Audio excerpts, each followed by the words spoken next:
नमस्कार, मैं वैद्य अभिषेक मिश्रा। आज हम चर्चा करने जा रहे हैं एक ऐसी बीमारी की जो सभी को ज़्यादातर होती ही है।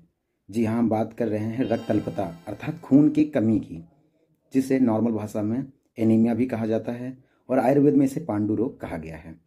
अब हम जानते हैं इसके क्या कारण होते हैं, क्या लक्षण हैं और इसको किस प्रकार से ठीक किया जा सकता है।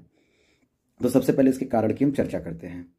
बहुत ज़्यादा तीखा, बहुत ज़्यादा खट्टा, बहुत ज़्यादा मिर्च मसाला, बहुत ज़्यादा तेल आदि का सेवन करने से, सेम, उड़द ऐसे भारी भोजन को करने से, उसके अलावा बहुत ज़्यादा व्यायाम करने से, रात में बहुत देर तक जगने से, बहुत ज़्यादा चिंता करने से, बहुत ज़्यादा शोक अर्थात बहुत ज़्यादा दुखी रहने से और भय अर्थात बहुत ज़्यादा डरे रहने से या बहुत ज़्यादा काम और क्रोध, इन सभी के कारण क्या होता है, पित्त का प्रकोप होता है। प्रकोपित हुआ पित्त अर्थात दूषित हुआ वह पित्त क्या होता है, हमारे रक्त के साथ मिल जाता है और वह पांडु रोग उत्पन्न करता है। इसे हम बात करते हैं अगर मॉडर्न में, तो हमारा जो बाइल होता है जो कि हमारे लीवर में बनता है वो एक्सेस मात्रा में, बहुत ज़्यादा मात्रा में बनता है, जिसके कारण उसका कंसंट्रेशन वो ब्लड में बहुत ज़्यादा बढ़ जाता है और हमारी हीमोग्लोबिन का स्तर कम हो जाता है या आयरन की कमी हो जाती है। तो इससे हमें क्या है कि एनीमिया हो जाता है। अब इसके लक्षण के बारे में बता रहा हूँ, जैसे कि स्किन कलर, त्वचा जो है उसका रंग क्या होता है, पीला या पीला सफ़ेद हो जाता है। आंखों का रंग, नाखून का रंग, यूरिन अर्थात मूत्र का रंग और मल अर्थात फीकल मैटर, इन सब का कलर जो है, इन सब का रंग जो है वो पीला या फिर सफ़ेद हो जाता है।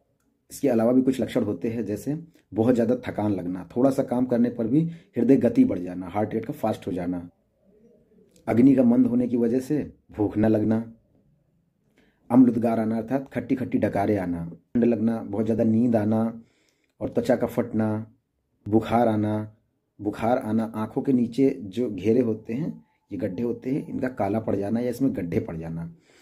तो ठीक है, ये सभी इसके लक्षण कॉमनली दिखाई पड़ते हैं।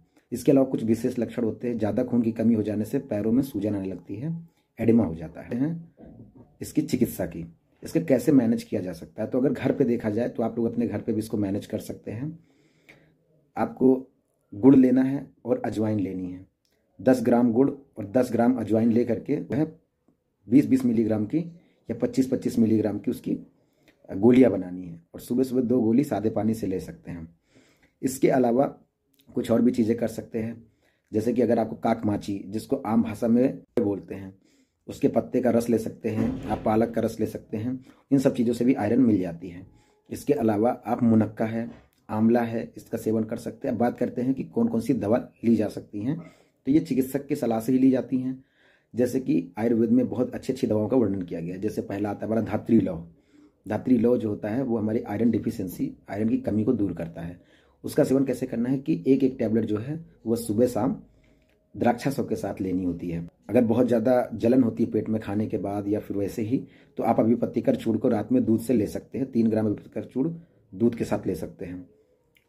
अगर पेट साफ नहीं होता है तो हरित की चूर्ण का भी सेवन कर सकते हैं या अभ्यारिष्ट उसकी जगह पे 15 से 20 ml ले करके पानी मिला के बराबर मात्रा में पी सकते हैं। बहुत ज़्यादा गैस बनती है या फिर भूख नहीं लगती है तो कुमारी आसो 15 से 20 ml बराबर मात्रा में पानी मिला के लिया जाता है। और अगर ऐसी कंडीशन आती है कि पैरों में या आंखों के नीचे सूजन आने लगती है, तो इस केस में पुनर्नवा मंडूर की एक एक टैबलेट 3 बार पुनर्नवासों के साथ 15 से 20 ml पानी मिलाकर ले सकते हैं। उसके अलावा आप धात्रे अवलेह का प्रयोग कर सकते हैं, एक प्रकार का च्यवनप्राश होता है, उसका सेवन कर सकते हैं।